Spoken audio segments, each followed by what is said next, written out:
Mari kita berdoa. Tuhan, bukalah mata kami untuk boleh melihat kasih-Mu yang sedemikian. Kasih yang suci, kasih yang abadi, kasih yang benar-benar mau turun, kasih yang benar-benar mau menjumpai kami.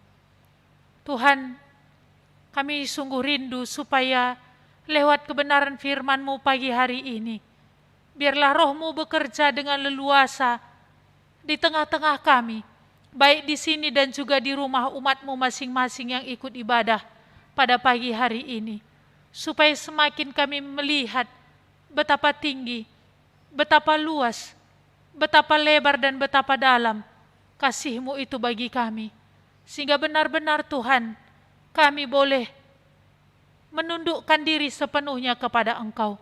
Terima kasih Bapa, berkati kami, pakai hamba-Mu dalam segala keberadaan untuk menyatakan kebenaran firman-Mu, dan biarlah Engkau yang menghalau segala kuasa kegelapan itu dari tengah-tengah kami.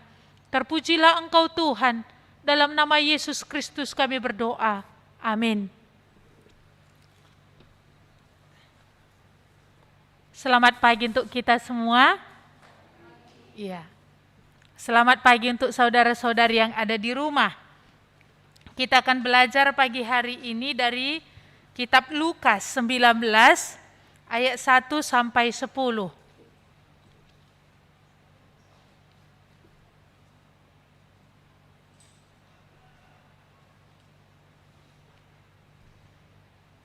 Lukas 19 ayat 1 sampai 10.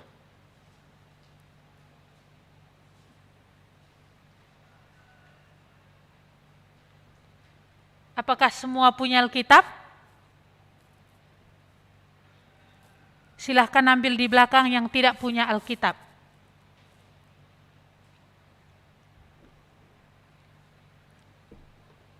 Mari kita melihat dan membacanya bersama-sama. 1, 2, ya. Yesus masuk ke kota Yeriko dan berjalan terus melintasi kota itu. Di situ ada seorang bernama Zakeus, kepala pemungut cukai, dan ia seorang yang kaya. Ia berusaha untuk melihat orang apakah Yesus itu, tetapi ia tidak berhasil karena orang banyak, sebab badannya pendek. Maka berlarilah ia mendahului orang banyak, lalu memanjat pohon ara untuk melihat Yesus yang akan lewat di situ.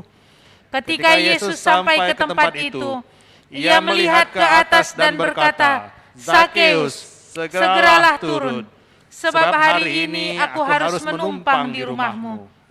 Lalu Zakeus segera turun dan menerima Yesus dengan sukacita.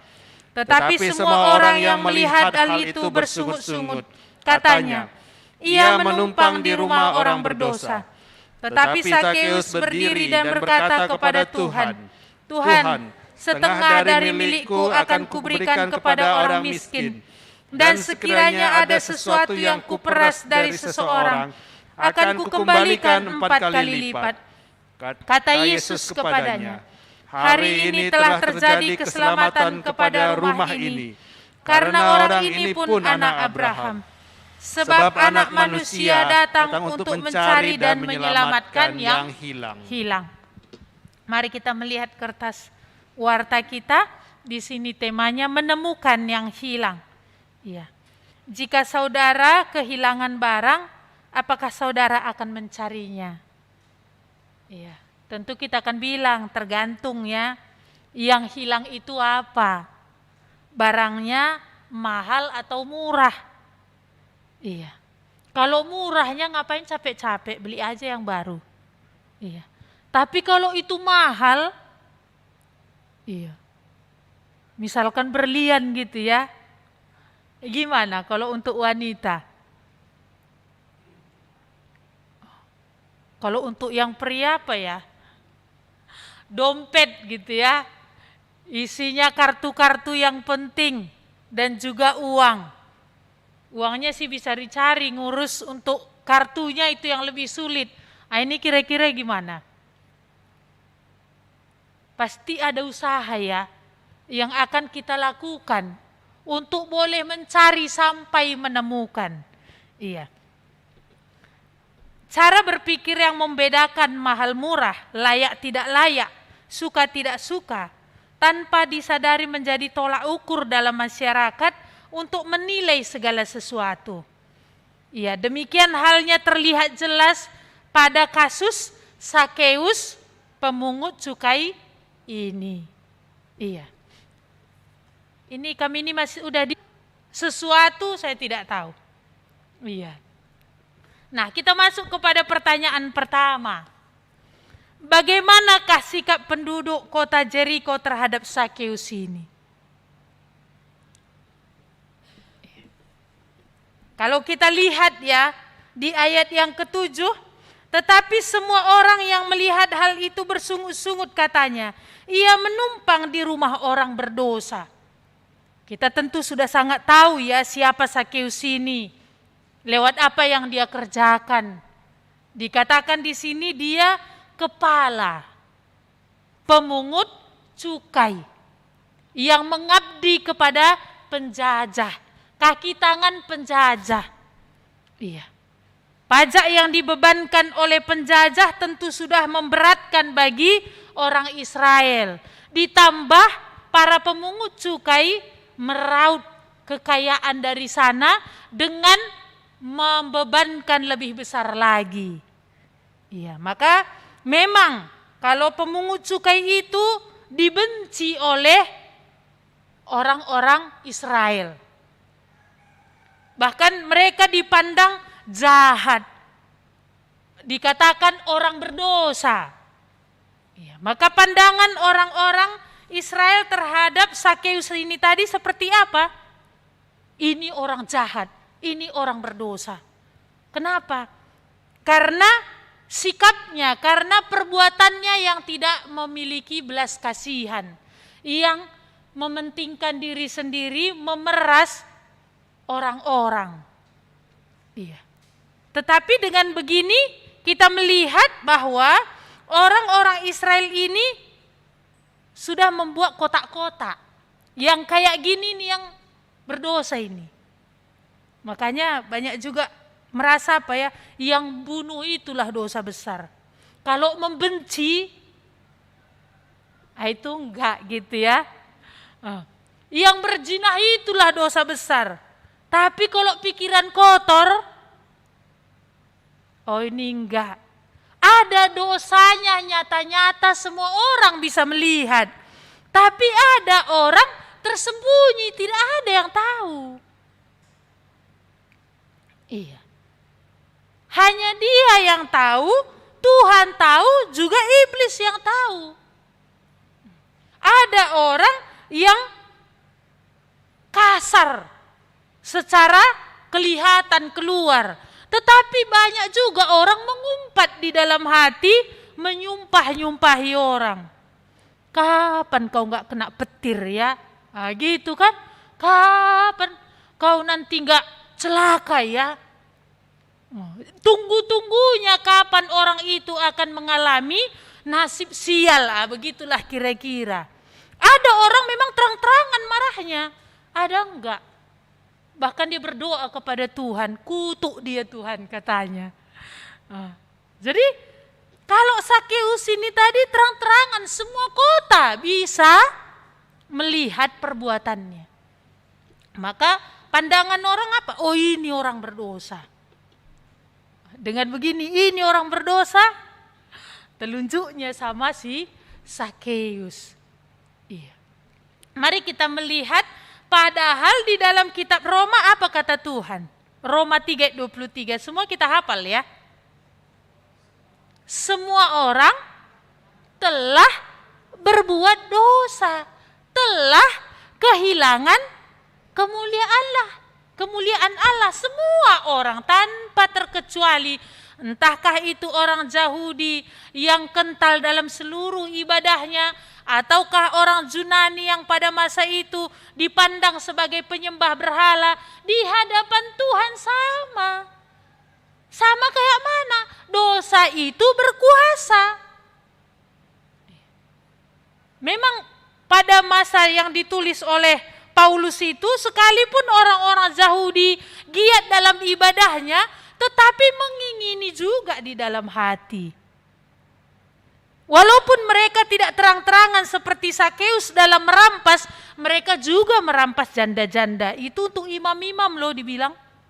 Kan kamu juga merampas janda-janda, doamu panjang-panjang. Supaya apa? Persembahannya banyak. Kan Tuhan bukakan apa yang tersembunyi. Kalau enggak Tuhan buka, enggak tahu kita. Malah lebih payah dosa yang tersembunyi ini. Kalau bukan Tuhan yang bukakan, enggak nampak. Tapi kalau dosa yang nyata-nyata ini, semua orang bisa baca, dia pun pasti bisa baca lah. Iya. Maka di sini kita melihat tadi, inilah label yang orang banyak berikan kepada Sakeus dan semua orang membencinya. Tapi kita lihat pertanyaan kedua, bagaimanakah pandangan Yesus terhadap Sakeus? Iya. Di ayat 10 dikatakan, sebab anak manusia datang. Sebab anak manusia datang untuk mencari dan menyelamatkan yang hilang. Tuhan melihat Sakeus ini adalah salah satu ciptaannya yang hilang dari hadapannya. Salah satu ciptaannya yang berharga bagi dia, yang mahal bagi Tuhan, yang perlu dicari. Yang perlu untuk ditemukan, yang perlu untuk dibawa kembali. Bagi Yesus, Sakeus itu berharga. Bukan Yesus membela dosanya, tidak. Tetapi Yesus melihat jiwanya mahal. Iya. Kampun senakal apapun anak andu, kalau udah pun tetangga mengeluh ya, udah pun tetangga bosan, bahkan mungkin tetangga berharap, sudahlah tangkap polisi saja. Saya yakin kamu tetap membuka pintu untuk dia ya. Kenapa? Karena anak andu dan bagi kamu dia berharga. Dan kalaupun ada anak andu sumbing, anak orang ada cantik bibirnya, suaranya manis ketika bernyanyi. Anak andu ngomong, katanya bilang mama pun gak jelas. Saya yakin bapak ibu pasti sayang sama dia, kan begitu ya. Jadi Tuhan melihat semua ciptaannya tadi, termasuk Sakeus, Tuhan mengasihi. Maka dia datang, anak manusia datang untuk mencari dan menyelamatkan yang hilang. Salah satu Tuhan katakan, Sakeus ini, dia hilang, maka aku cari. Sebenarnya ketika Tuhan berkata demikian, harapan Tuhan apa? Semua orang yang berdiri di situ akan menyadari, sebenarnya Tuhan aku juga hilang loh. Aku pun hilangnya. Tapi ternyata yang lain tidak menyadari bahwa dia juga terhilang.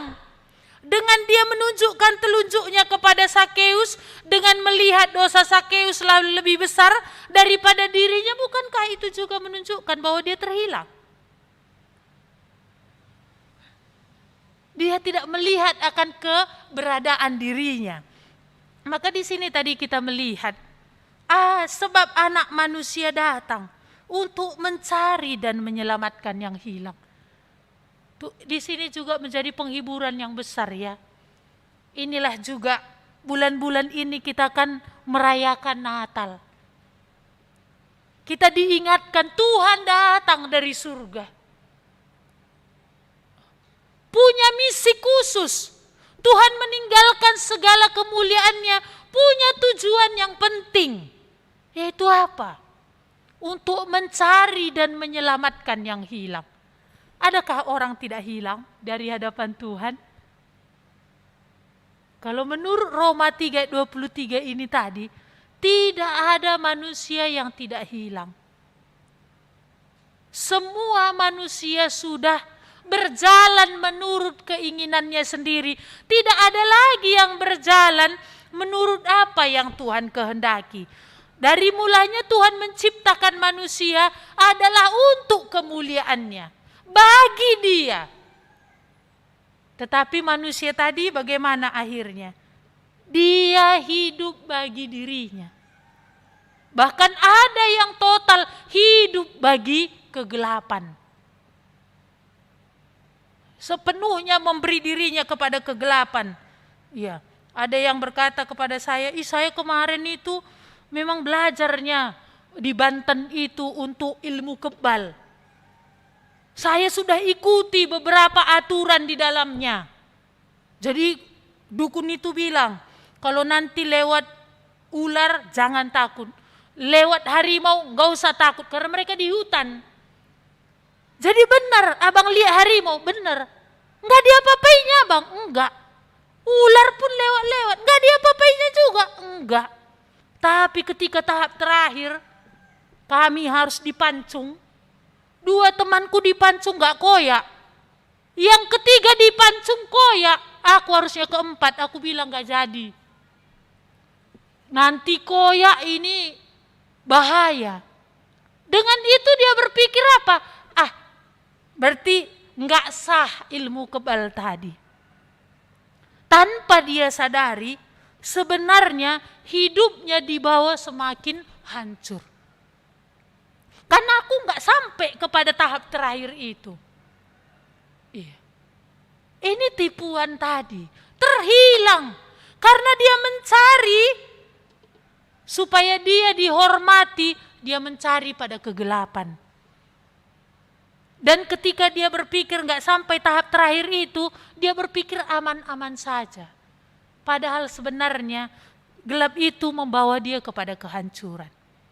Nah, di sini tadi kita lihat bersyukur Natal ada, mengingatkan bahwa Tuhan Yesus datang untuk mencari dan menyelamatkan yang hilang. Hanya pertanyaannya, aku ini sudah ditemukan atau masih hilang?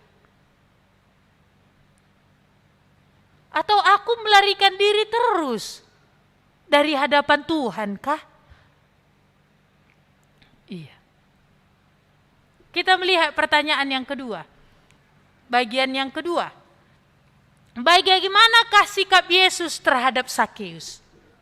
Iya. Di sini tadi kita lihat ia berusaha ayat 3 untuk melihat orang apakah Yesus itu. Tetapi ia tidak berhasil karena orang banyak. Sebab badannya pendek, maka berlarilah ia mendahului orang banyak lalu memanjat pohon ara untuk melihat Yesus yang akan lewat di situ. Kalau kita buatlah ilustrasi ya, kira-kira bisa kita buat contohnya entah seperti abang bapak Jingge ini. Ataupun lebih tua dari abang bapak Jingge ini. Kaya, kan gitu ya. Kita buatlah ini ilustrasi dulu ini, kan begitu ya. Dikatakan tadi Sakeus berusaha untuk mau lihat siapa Yesus itu. Jadi dia berjuang, karena badannya lebih pendek, udah berjuang lihat-lihat gak bisa. Udah loncat-loncat, pegang bahu orang-orang sekitar, gak bisa. Sikap kayak gini kalau kayak bapak Jingge ini lah ya, udah bapak-bapak gitu, loncat-loncat kayak gini. Mau lihat Yesus. Biasanya kayak gitu yang dilakukan banyak anak remaja ya. Anak remaja, pemuda-pemudi kalau dia mau ketemu dengan idolanya, anak-anak mau tahu tentang sesuatu, itu mau manjat pohon. Tetapi kalau bapak-bapak gitu ya, orang kaya gitu ya kan, kepala di antara teman-temannya, ini gimana? Loncat-loncat, gak bisa, usahakan lagi, gak bisa, usahakan lagi, gak bisa. Akhirnya apa? Lari-lari. Karena ingin melihat Yesus, dalam usahanya itu dia berlari. Kira-kira kalau kita bayangkan abang bapak Jingga gitu, atau abang bapak Andre, lari-lari dia kan. Siapa datang Jokowi gitu ya kan, lari-lari. Terus gak nampak, lari lagi ke sana, itu gimana ya? Gak segitunya kurasa ya, gak segitunya kali lah. Dan ketika berlari pun dia kira gak akan bisa kulihat. Dia lihat pohon. Kalau baju yang dulu kan daster kan. Untuk manjat pohon itu kan harus diangkat roknya. Ini kayak mana kamu pikir kalau sempat Bapak Jinggeni tadi atau abang Bapak Andre manjat pohon itu dengan daster. Ini kemana harga diri sebenarnya kan? Tapi karena kerinduannya untuk mau melihat Yesus, gak ada lagi diingatnya soal harga diri. Dia panjat pohon itu karena pengennya. Gimana kamu pikir usahanya ini? Iya, satu perjuangan yang besar ya. Kalau di sini ada harga diri, nggak jadilah. Kalau di sini mau pasang image tinggi, nggak jadi, nggak nampak. Tapi nggak ada lagi harga diri. Demi apa? Mau ketemu, mau lihat Yesus. Maka di sini dia katakan dia berlari, ia memanjat pohon. Untuk orang yang kayak gini, kira-kira kayak mana? Tuhan pasti nggak lewatkan. Makanya Tuhan jumpai Sakeus secara khusus. Tuhan berhenti di pohon itu karena untuk hati yang sedemikian nggak akan mungkin Tuhan lewatkan. Untuk hati yang kesungguh-sungguhannya besar, untuk hati yang tidak mempertahankan harga diri, nggak akan Tuhan lewatkan. Ini kenapa baca firman Tuhan nggak ada yang berbicara? Apakah karena nggak sungguh-sungguh sebenarnya hati untuk datang? Udahlah, pagi ini nggak usah. Agak lama semalam aku tidur. Gak usah lah saat teduh kita hari ini. Atau apa? Aduh, nantilah sambilan ketika aku kerja. Atau malam aja lah.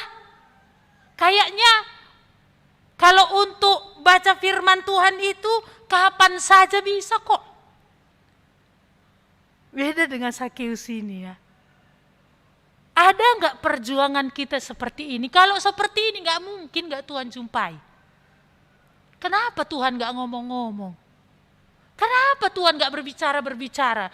Kenapa Tuhan nggak menyatakan diri? Orang semua udah cerita. Nanti gantian ada seorang ibu bilang, ada ketika orang bersaksi kan, dia belum bertobat. Tapi dalam hatinya, Tuhan aku berharap untuk Natal berikutnya akulah berdiri di sana.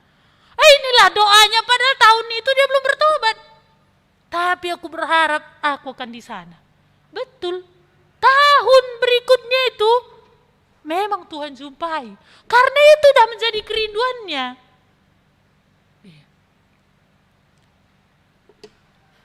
Bagaimana nanti orang semua yang cerita akan begitu ya. Kapan? Udah bertahun-tahun. Tanpa pernah ada firman Tuhan secara khusus berbicara.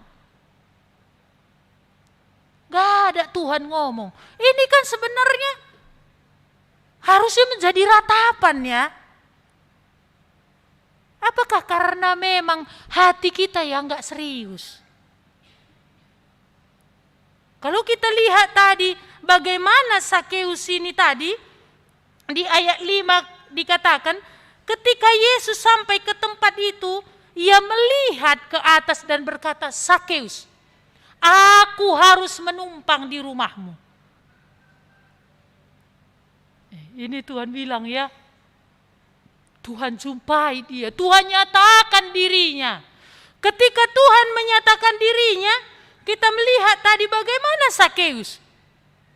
Hatinya begitu bersukacita. Kalau Tuhan menyatakan diri, gak mungkin orang gak bersukacita. Karena pernyataan Tuhan atas seseorang melebihi apapun yang hari ini kamu anggap berharga. Jadi ada juga enggak menjadi doa baik yang di sini atau di rumah. Apakah dalam bulan-bulan Natal ini kan begitu ya, Desember ini, ada enggak satu kerinduan Tuhan kali ini aku pengen benar-benar jelas tentang pertobatanku. Aku pengen benar-benar dalam bulan ini, dalam Natal ini, jumpailah aku. Apakah itu menjadi doa tiap-tiap hari? Ataukah nanti, ya kita kan makan enak, kan begitu ya. Makan enak sudah pasti bagi yang hadir. Tetapi apakah nanti Tuhan akan jumpai? Maka Tuhan katakan, jikalau engkau mencari aku dengan segenap hatiku, aku akan menyatakan diriku kepadamu. Bukankah semua orang ini melihat Yesus? Sakeus pun melihat Yesus, tapi mengapa berbeda reaksi mereka? Orang banyak yang hadir itu melihat Yesus dengan mata mereka. Sakeus melihat Yesus dengan matanya. Tetapi mengapa yang lain tidak ada rasa? Karena memang Tuhan tidak menyatakan diri kepada dia. Iya. Gak heran kamu nanti tiap kali hari Minggu gak ada satu pun ngian kata di Batai gitu ya. Gak ada satu pun firman Tuhan itu yang tinggal dan berbicara. Gak ada satu keheranan sama Anda. Atau menganggap ya begitulah memang. Berlalu begitu saja. Karena kita lihat perjalanan Yesus ini adalah perjalanan untuk dia ke Yerusalem. Dia akan disalibkan. Tetapi apa? Tetap dia mempedulikan manusia-manusia yang berseru kepada dia. Yang mencari dia. Karena memang untuk itu dia datang. Iya. Jadi beda kali ya sikap Yesus dengan banyak orang ya. Kalau orang tadi membenci oleh karena kejahatannya. Tetapi Yesus menyadari kenapa dia gak ada daya untuk bisa menolak apa ya dibilangnya tarekan dari uang itu. Kenapa gak ada dayanya? Tuhan tahu karena masih hilang.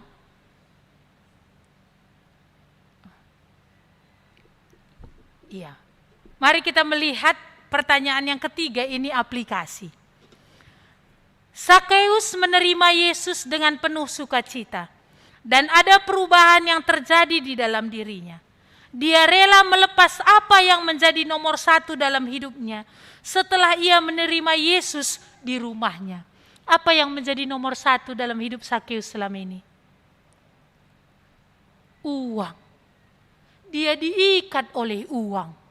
Demi uang dia kerjakan semuanya. Tapi kita lihat di sini, ketika Yesus berkata, aku harus menumpang di rumahmu, dikatakan, Sakeus segera turun menerima Yesus dengan sukacita. Ketika dia menerima Yesus di rumahnya itu sebagai gambaran, dia menerima Yesus di hatinya dengan sukacita. Apa yang terjadi? Hidup Sakeus dipulihkan. Ketika Tuhan dia sambut, ada pemulihan yang terjadi. Yaitu apa? Dia lepas dari ikatan akan uang yang membawa dia kepada dosa. Pemerasan mungkin banyak ya. Penipuan, penindasan. Dia dipulihkan. Kalau orang sakit dibilang dipulihkan ini menyenangkan ya. Sakeus dipulihkan, makanya dia bisa bersukacita.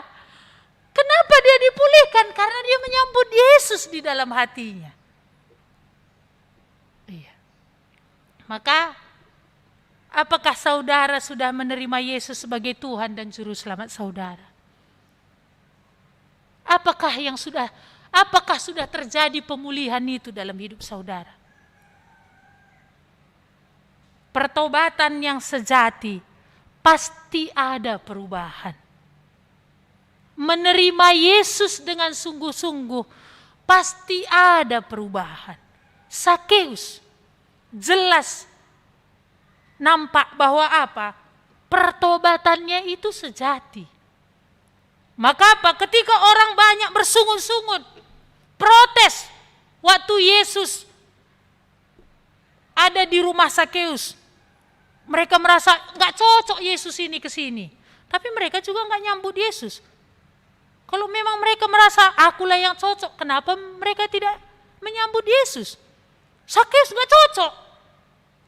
Karena orang berdosa. Tetapi apa? Sakeus bilang, sebagai bukti pertobatannya, Tuhan, setengah hartaku ini kuberi kepada orang miskin. Karena pasti dia tahu tentang firman Tuhan. Tuhan katakan, ibadah yang sejati adalah memperhatikan fakir miskin dan para janda. Ini kenapa dikatakan ibadah yang sejati? Karena nggak akan ada mau balasan dari mereka. Tapi kalau buat baik sama yang kaya, kamu kasih nanti apel, balasnya pakai anggur. Kamu kasih nanti naniura, kasihnya nanti napi nadar. Karena apa? Orang kaya, dia bisa balas. Tetapi kalau karena berbuat terhadap orang miskin, mereka mau balas pakai apa? Inilah sebenarnya ibadah yang sejati. Perbuatan yang baik, yang benar. Memperhatikan para janda dan fakir miskin. Inilah yang Sakeus abaikan. Kenapa? Karena dia sendiri merasa, aku kurang. Ya kurang untuk siapa? Untuk anakku, untuk cucuku, cicitku. Kurang. Tapi begitu dia terima Yesus, apa yang selama ini melekat dalam hidupnya yaitu uang tadi bisa lepas. Maka dia bilang, setengah hartaku ku kasih sama orang miskin. Siapa ku peras, Tuhan ku kembalikan 4 kali lipat. Ini kan sejati ya. Iya. Perbuatan baik pasti akan mengikuti dalam pertobatan yang benar. Bukan perbuatan baik yang menyelamatkan, tapi orang yang sudah diselamatkan pasti. Perbuatan baik itu mulai akan mengikuti hidupnya. Maka dia bilang, siapa ku peras ku kembalikan 4 kali lipat. Jadi kalau orang nanti benar-benar bertobat, kalau dia dari seorang penipu dulu, yang ditipunya itu harus dijumpainya. Iya. Nah, saya ingat dulu Tuhan bilang, karena saya pernah runtuhkan satu pohon durian, ya saudara kami kan begitu, seorang nenek. Tuhan bilang, kau harus minta ampun sama dia. Padahal itu anak-anak. Karena emosinya dia, dikurungnya saya di gudangnya. Malah saya maki-maki lagi dia. Karena ketakutan. Tapi tiap kali jualannya, Tuhan ingatkan, lewat dari rumahnya. Sekian tahun itu berlalu, Tuhan bilang, jumpai dia. Jumpai dia. Tuhan ingatkan dari Sakeus ini. Karena kau pernah menipu dia. Bukan menipu, karena kau pernah meruntuhkan seluruh buah duriannya. Memang akhirnya saya jumpai. Waktu itu keadaannya dia udah lumpuh. Kesempatan saya cerita Injil. Kamu ingat, Nek, bagaimana dulu kamu kecewanya ketika durian itu kuruntuhkan satu pohon. Dia gak bisa lagi memang jawab. Aku salah. Iya. Tapi karena Tuhan inilah maka aku berani datang sama Anda. Jadi pertobatan yang sejati membawa pada pemulihan. Pertobatan yang sejati akan ada bukti perbuatan baik yang menyertai. Iya, kayak mana? Kamu dari mana? Apa dulu yang mengikat hidupmu? Kalau yang sudah ya, atau banyak orang udah kamu rugikan. Jadi kalau memang udah benar pertobatan du, kamu jumpai nggak kamu rugikan itu? Oh belum ada gantinya. Doakanlah sebagai bukti. Oh Tuhan berkatilah aku supaya ku kembalikan yang kurugikan itu. Kalau seperti ini saya ingat ya kesaksian Ibu Pendeta Marlina yang di Antara. Ketika dia mendengar tentang Sakeus ini nggak tenang lagi dia. Kenapa? Karena dia terus nembak kue ketika dia SMA. Gak ada uang, nembak terus. Maka apa? Ketika dia sudah bertobat, doanya, Tuhan tolong aku untuk bisa mengumpulkan uang supaya bisa ku kembalikan kepada ibu itu. Maka tiap kali liburan ke kampung, dia pergi ke ladang mengutip kemiri. Dia kumpulkan uangnya sampai dia hitung kira-kira berapa satu hari ku tembak. 2 kali istirahat anggap 1 sekali istirahat. Hitung 3 tahun. Berapa goreng 1? Hitung. Akhirnya apa? Setelah dikumpulkan dia jumpai tukang goreng itu. Tukang goreng itu bilang apa? Taunya aku rata-ratanya nembak di sini. Tapi baru kau yang datang katanya. Dan hanya kau yang datang sampai sekarang. Maka apa yang Yesus katakan terhadap Sakeus ini tadi di ayat yang ke-8. Tetapi Sakeus berdiri dan berkata kepada Tuhan, Tuhan, setengah dari milikku akan kuberikan kepada orang miskin. Dan sekiranya ada sesuatu yang kuperas dari seseorang, akan kukembalikan 4 kali lipat. Kata Yesus kepadanya, hari ini telah terjadi keselamatan kepada rumah ini, kepada orang ini pun, karena orang ini pun anak Abraham. Tuhan yang turut mengumandangkan. Tuhan makin klaim, makin pertegas bahwa apa? Sakeus ini udah bertobat. Jadi, kalaupun iblis itu nanti mengintimidasi begitu ya, Tuhan akan makin teguhkan lewat firman-Nya kalau pertobatan sejati itu ada. Makin Tuhan akan perteguhkan. Maka Tuhan katakan di sini, orang ini pun anak Abraham. Artinya apa? Bukan anak Abraham secara lahiriah, karena yang hadir pun keturunan Abraham. Tetapi yang Tuhan maksudkan secara rohani, dia punya sama seperti Abraham. Iman yang miliki Abraham ada pada dia. Artinya apa? Karena Tuhan, dia juga ada ditinggalkannya. Sama seperti Abraham. Kamu apa yang kamu tinggalkan? Ya aku perdukunan gitu, enggak lagi aku kedukun gitu ya. Tetapi apa yang terjadi perubahan di dalam hidup? Ya ada juga saya layani seperti itu.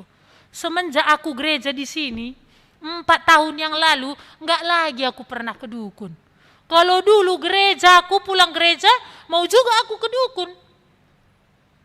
Tapi apa? Hidupnya belum ada berubah, soal perdukunan belum. Nah ini masih satu langkah, bahwa apa? Ada keseriusannya. Untuk mau kenal Tuhan masih bagian yang itu. Tapi belum sampai. Tapi dari sikapnya itu menunjukkan dia pengen kenal Tuhan. Jadi kayak mana? Tinduku bilang, inilah aku mau sungguh-sungguh ini sama Tuhan ini katanya. Jadi udah, belum. Gitu. Tapi aku mau sungguh-sungguh kali ini. Jadi bagaimana ya? Perubahan apa yang terjadi setelah saudara menerima Yesus? Bukti dari pertobatan yang benar tentu ada tadi pemulihan. Bukti dari pertobatan yang benar tentu akan disertai perbuatan yang baik. Iya. Jadi ini masing-masinglah kita ya mengoreksi diri. Karena Tuhan tadi katakan, sebab anak manusia datang untuk mencari dan menyelamatkan yang hilang. Untuk pertanyaan ini bisa juga kita mengoreksi diri. Aku ini masih hilang gak ya? Dari ciri-cirinya ini. Kalaupun masih hilang, bisa katakan sama Tuhan, Tuhan, aku mau Engkau jumpai. Kalau dari sini masih bisa. Nanti kalau udah sampai di sana, kepekan bener dengar aku Tuhan lanai bacing oli. Kalau sampai nanti di sana kan hanya karena harga diri selama ini di sini. Masa aku udah sekian tahun, ku bilang nanti belum bertobat. Malulah. Untuk apa harga diri? Kalau akan hanya membawa kepada kebinasaan. Tidak ada pun harga diri. Kalau itu akan membawa kepada keselamatan. Yesus sendiri tidak mempertahankan harga dirinya. Lalu kita mau mempertahankan harga diri, ketemunya di mana? Nggak bisa ketemu. Maka Perlu ya kita renungkannya. Mari kita sama-sama membaca Lukas 19 ayat 10 ini, 1-2 ya. Sebab anak manusia datang untuk mencari dan menyelamatkan yang hilang. Bukan dikatakan untuk mencari akan dihukum, tidak. Untuk mencari dan menyelamatkan. Kau mau yang ini? Mari kita berdoa. Tuhan, berkali-kali firman kami dengarkan. Berkali-kali kami diingatkan. Apakah kami masih terhilang? Kalaupun masih terhilang, firman-Mu hari ini berkata, untuk itulah Engkau datang ke dalam dunia. Untuk itulah ada Natal. Tuhan, kami sungguh merindukan supaya Roh-Mu yang kudus akan berbicara kepada hati kami pribadi lepas pribadi. Untuk hati seperti Sakeus, Tuhan tidak akan lewatkan. Hati yang sungguh-sungguh mau mengenal Tuhan. Yang nampak lewat perjuangan. Yang nampak lewat sikap hati. Tuhan, karena itu kami berdoa, supaya biarlah kami memiliki hati seperti Sakeus ini. Kerinduan yang dalam. Biarlah dalam seluruh Natal yang akan kami ikuti pun nantinya, Tuhan benar-benar ada kerinduan untuk mengenal Engkau lebih dalam. Untuk hati yang sedemikian, pasti Tuhan akan menyatakan lagi diri-Mu lebih dalam. Terima kasih Tuhan, Engkaulah meneruskan firman-Mu ini ke dalam hati kami pribadi lepas pribadi. Di dalam nama Tuhan Yesus kami berdoa. Amin.